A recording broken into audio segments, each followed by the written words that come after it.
of expressive arts therapies. Looking into some of the research in this topic, there's not a lot available, so we thought that we could give ideas to other researchers and maybe use some of the information on our board to jump off and start research themselves. We focused on music therapy, play therapy, and art therapy, and the effectiveness of each one, and the role of the therapist within session, and some techniques that could be applied in session as well. And that's basically what we did. It was kind of a giant literature review. We might turn this into like a master's project in a year or so, but we're not entirely sure right now about that.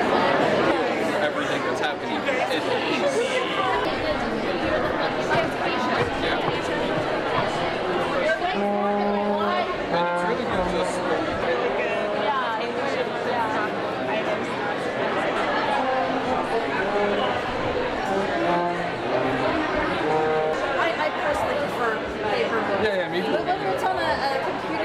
I participated in ESERP last summer, and I intended just to delve into the subgenre of Baroque pop that emerged from rock and roll in the 1960s.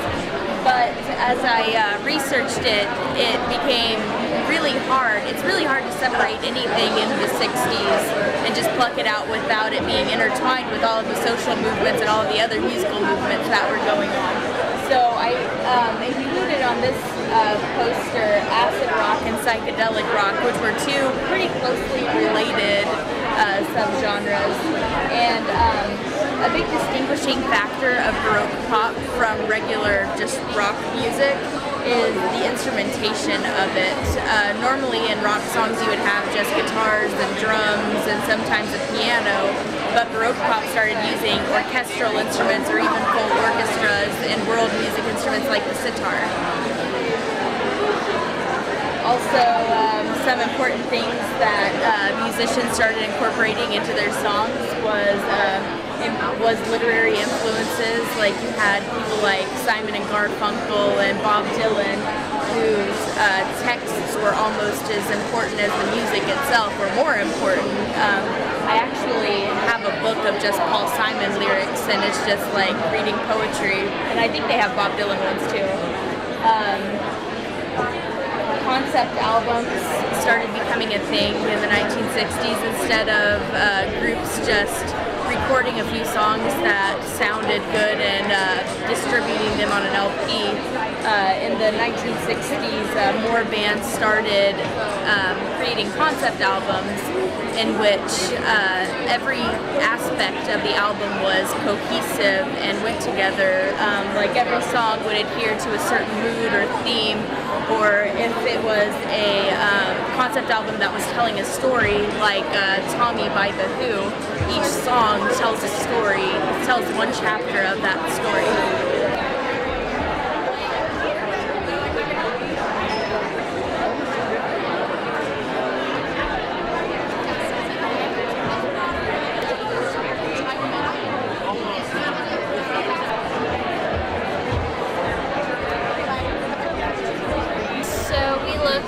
Bias in the admissions processes at the most selective institutions.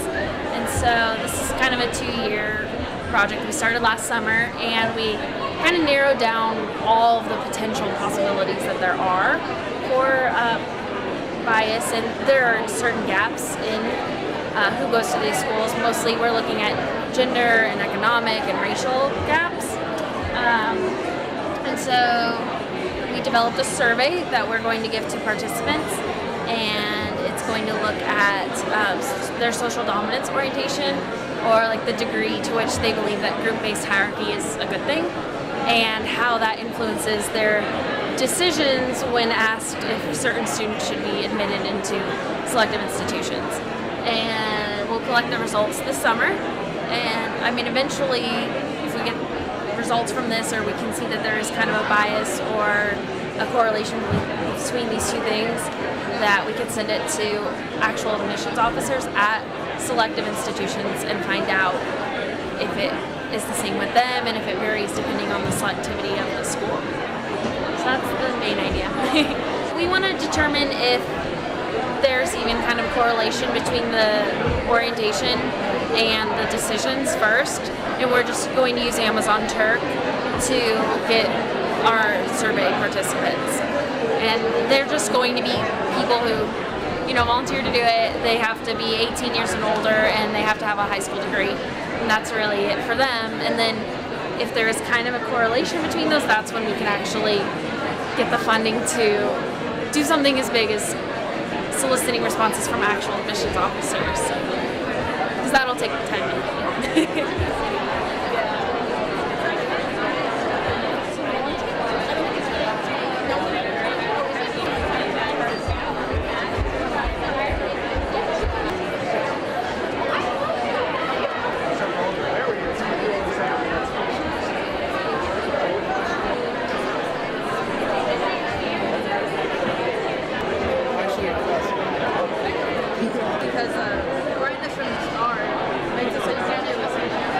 And we did a study on positive and negative social media posts versus the college student's mood.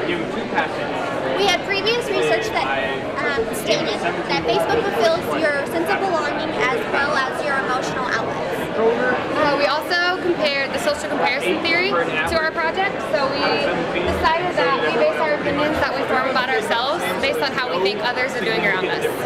And we also found research that actually incorporated with our previous research that stated that frequent Facebook use leads to a higher emotional distress and a decline in your well-being. We had 30 participants, and our mean age was 21. We obtained them through the research pool in Canvas, and we received IRB approval. We used a Facebook post that we generated, so we made up posts. Half of them were positive and half of them were negative, and on the flip side was a mood survey. So half of our participants were exposed to positive and then did a mood survey, and the other half was negative and did a mood survey. And then the design that we used was a two-group true experiment. Our independent variable was the Facebook post. We had both positive and negative in nature, and then our dependent variable was the college students. The procedure that we used in order to obtain our study was an informed consent form, which we read to the participants and then passed out. And then we provided the participants with a handout, and we distributed them at random using a random selective. We had the Facebook post on top, and then a demographic post survey on the bottom, as well as the mood survey. We passed them out so that we had 15 participants that received negative posts and 15 that received positive. Once they completed the survey, we did a debriefing statement and we read that out loud to participants. And then we came to our conclusion with our results using a t-test. We found that there was a greater influence on positive posts with positive mood, and then there was a 6.5, so it was a lower correlation between the negative post and the negative mood affecting them. With our independence t-test, we found that we did not have a significant difference, but we were just shy of a significant correlation. We feel that if we maybe had more participants, that we would have had a higher chance of getting a significant. And again, we had 30 participants, so in the future we'd like to see a higher, have more participants to do so we can maybe get a correlation. We concluded that our hypothesis was not supported completely, because our hypothesis was that participants who experienced the negative posts would have a negative mood, and the participants who experienced positive would have a positive mood. But we actually only found that the positive posts had a positive correlation on their mood. So our hypothesis was half supported, half not. And then as far as our conclusion, we found that the intended, as Taylor said, the intended post did not support our hypothesis, but we did find that there's different environmental factors as well as social factors that come into play with the effect of that. And then we did also find that there may be a correlation between gender, so women versus men. So we have that social media does affect us in some way, however the outlets are unknown. It could be environmental, it could be social, emotional. And then for our future research, we would like researchers to be able to incorporate age and then newer technology. We used Facebook, and our average was about a 22-year-old. Nowadays, with they're using newer technologies such as Twitter, Instagram, Snapchat. Facebook's kind of outdated for our it's for our older cohort. generation. So we would like to either continue to use Facebook and have an older generation, or have our same participants at the lead age of 22, but use newer technology such as Twitter or Instagram. And would also like to incorporate a daily anxiety scale, and that's going to factor into our women versus men research. We found that women are more prone to use emotional outlets such as Facebook and social media to get on and vent, and they want the emotional support from their friends commenting to fill that void.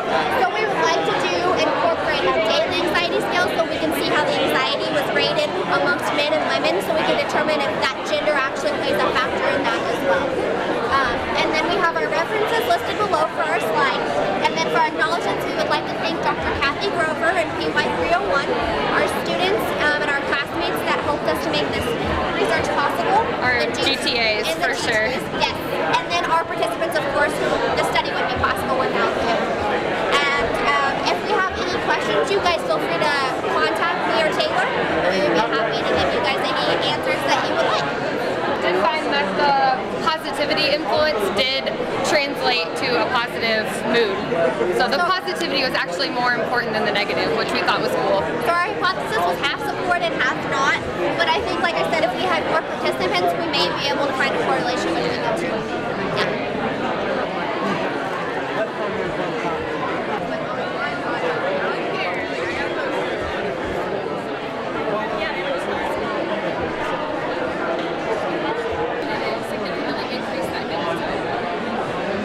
All right, well, we looked at organizational culture within our football team here at ESU, and we've literally found that the culture that they perceive now and how they perceive it later on is quite actually the same. It's right on top of each other. So I found that very interesting. So we looked at the subcultures, and we found some significance in certain areas, with players and coaches. The coaches perceive their culture more clan-like, and than the players, and they prefer it, a little bit less than that. And then I found it also very interesting that when we broke it down to offense and defense, it was quite interesting that in the clan type, defense was very high, but then offense was very low in the now. But when they preferred it, offense kind of rose up and the defense kind of dropped down and decreased, so they were coming together.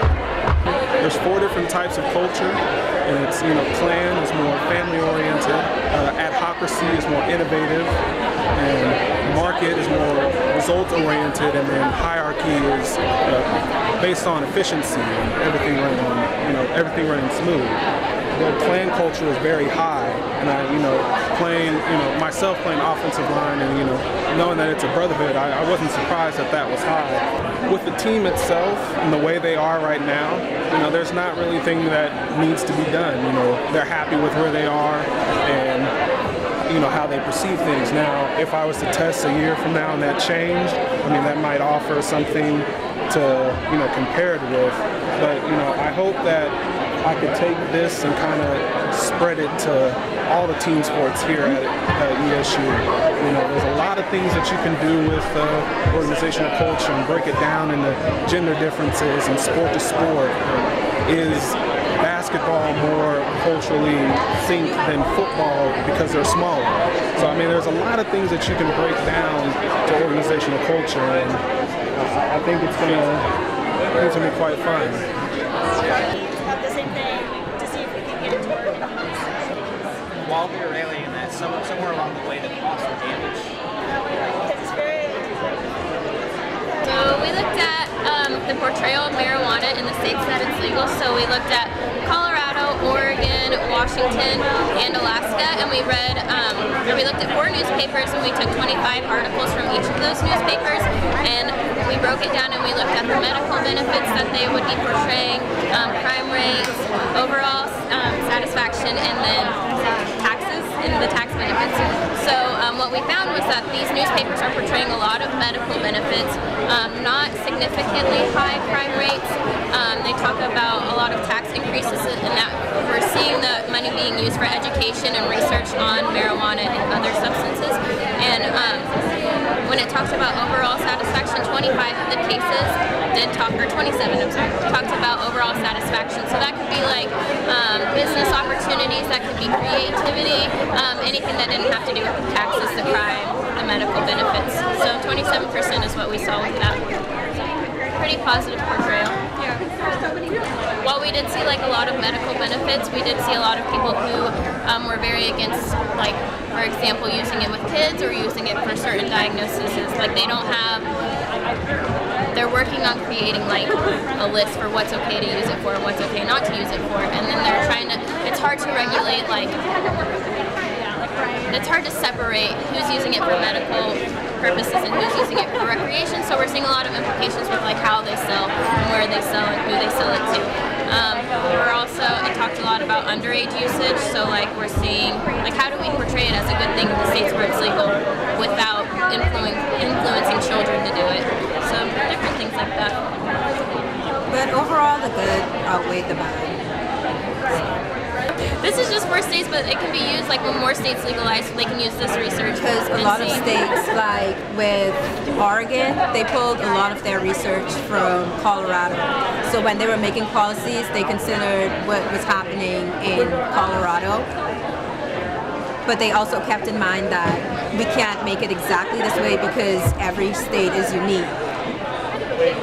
So we have like 24 states that have medical marijuana legalized. So when are the other 26 states going to legalize medical marijuana? And then are those 24 who already have it, or are they going to move forward and make recreational marijuana legal? Like, is what we're seeing here positive enough to make it legal around America? So there's 202 cards here, and the coefficients going across. Use that technique to estimate coefficient.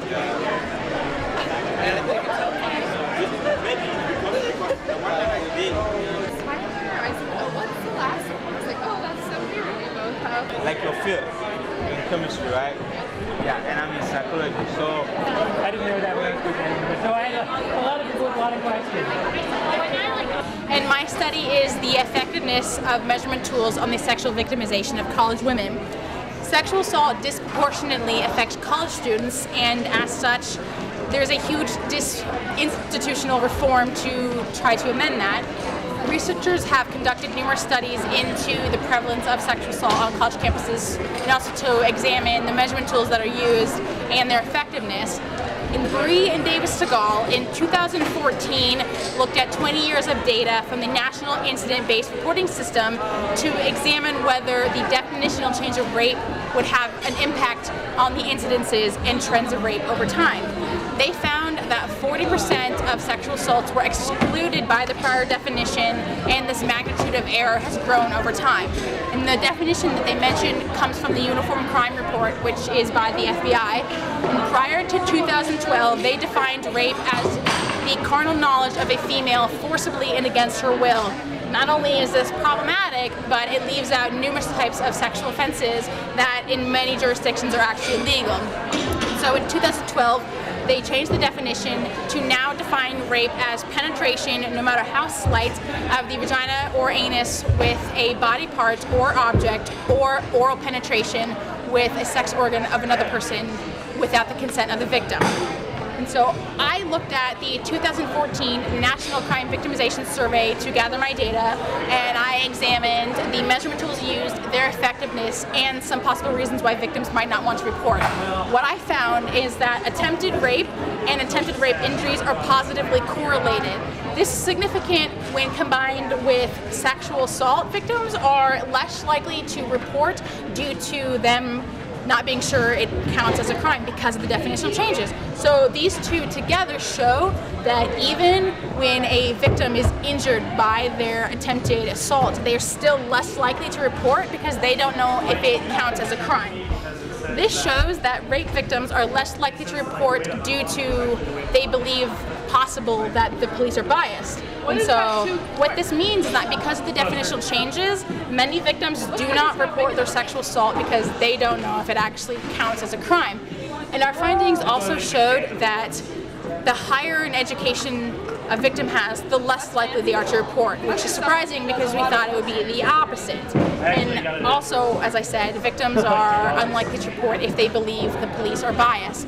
And what this all gets at is that these measurement tools that are used for measuring sexual assault are all ineffective across the board. Like, not only are they ineffective, but they're not generalizable and they are not uniform. The UCR, which is put on by the FBI, gathers their data from police departments across 15 states. and those are only crimes that are reported to the police. The NCVS is a self-report type system, and the CDC came out with their own study, the National Intimate Partner and Sexual Violence Survey. They came out with that in 2010. So to compare all three studies together, in 2010, the UCR reported over 85,000 cases of rape and attempted rape. The NCVS reported over 188,000 cases of rape and sexual assault. And the biggest disparity actually comes from the CDC, whereas in the same year, they reported 1.27 million cases of sexual assault. The discrepancy is significantly huge. It is over 900,000. And what this means is that because these statistics are not just numbers, they are actual people, and actual people with these crimes happening to them, it does them a disservice because sources and resources for sexual assault victims, so like rape crisis centers or type of maybe therapy groups, things like that, groups that are federally funded through the Violence Against Women Act actually may get sent in the wrong direction, meaning that these programs may be actually used for the wrong purpose instead of actually helping victims of rape or attempted rape. And that's what the problem is when you have measurement tools that are even funded by these huge programs, the FBI, the CDC, they have money, these huge things, and even then, all these numbers are inaccurate because whereas depending on how the victim defines their own crime, how the report defines it, how states define it, the justice system, it's not uniform, and that is the problem. Well, actually, what I would like to do, because our funding showed that the more education a victim has, the less likely they are to report, I would actually like to go in a more qualitative direction and maybe actually find these people and talk to them and see if the reasons they're not reporting is actually due to their educational attainment or it's due to some other factor that just isn't reported in the study. And that is the direction I would go. Because of course, if I'm studying college campuses, is to first get access to the student data, whether that's to go through the IRB or the Association of American Universities. That's what I have to do first, is to get the people, to get my sample, and then from there, call them and ask, because unlike the NCVS, I would not want to gather my data just through a telephone. Maybe if some people felt more comfortable just talking through a telephone, I would, but personally I would rather do in-person interviews because not only is it in a way a little bit better for more qualitative data because you can read the body language and maybe they would tell you something in person that they wouldn't tell you over the phone. So if I could do that, that would actually be possible graduate research that I would like to do because right now I'm only an undergrad, so.